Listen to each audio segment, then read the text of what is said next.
everybody, welcome back to Anna Does Icons. Today I'm going to show you some Figma tips and tricks that help speed up your workflow. It's something really small actually, but I'm going to show it. First of all, Command / is a game changer. You can find anything in here, so I can find all my plugins. I can find if I want to make changes, if I want to set a nudge amount. So let's start with the nudge amount. So as a designer, you want to build frames, you want to build icons, it doesn't matter.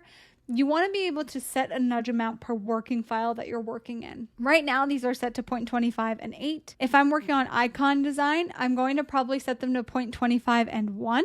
So what that means is, I'll show you, is if I have a icon, or let's make a rectangle. I have a rectangle. If I press that point in edit mode, and I press the right key, it nudges by 0.25. You can see that in this panel. Now, if I press it by shift, it's going to go by 1. And as an icon designer, that's super helpful because we're working on a really small scale. Let's go to a different use case. As a designer, a product designer in my day-to-day, and I'm building apps, I'm building websites, whatever. If I want to set my nudge amount to, I probably want it at 1 and 8. Or maybe 4 and 8, right? Depending on how you work. So let's set the nudge amount to 4 and 8. Let's say I make a button. I want to make a button that says button as the text. And I put this in a frame. I press Shift A, which puts it in a frame.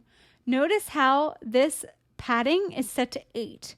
The default that Figma usually chooses is 10. So now I set the vertical padding to 8 and I don't have to touch anything. Everything I make now is going to be 8 padding. I'm going to show you one more time what that looks like with the nudge amount if I set it to back to 0.25 and 1. Ready? If I want to make the same button, wow, I cannot spell. And I press Shift 1, 1, 1. That's the big nudge amount that I made. So this is a really big game changer for designers to utilize in their workflows. It really speeds things up. The next thing I'm going to do is I am going to change defaults. Say you're building in a web app and you're just wireframing and you want to use just gray boxes. Right now, I can change the default. Mine is set to this black outline of 2 pixels because that's how I build icons. But let's say for the sake of me building wireframes, I want to actually do it a fill instead with no outline, and I just want to make it gray. I'm going to press Command / it's going to bring up this menu, and I'm going to say set default properties. What that's going to do is every single time I make a rectangle or a shape, it's going to use that property in order to do that, even with circles. And the same applies to if you want to do that with, let's say I go back and make this shape a stroke, and actually I'm going to show you another trick. So another trick that I use all the time is Shift+X. What that does is it swaps the fill and the stroke. So let's say I put a fill on here of red and a stroke of blue, right? Just picking those two. I press Shift+X. It's going to swap them completely.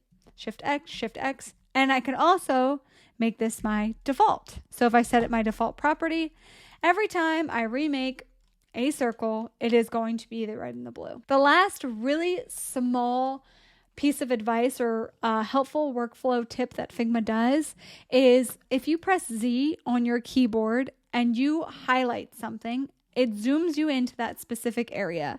This helps when you're doing presentations, going through really minor details of a piece of work. This helps not give the person that's watching you a seizure or motion sickness, because as somebody who's watched people go through their files like this, I'm like, oh, please stop. So those are just some small tips that should help you in your workflows in Figma. I hope this really helped. Have a great day.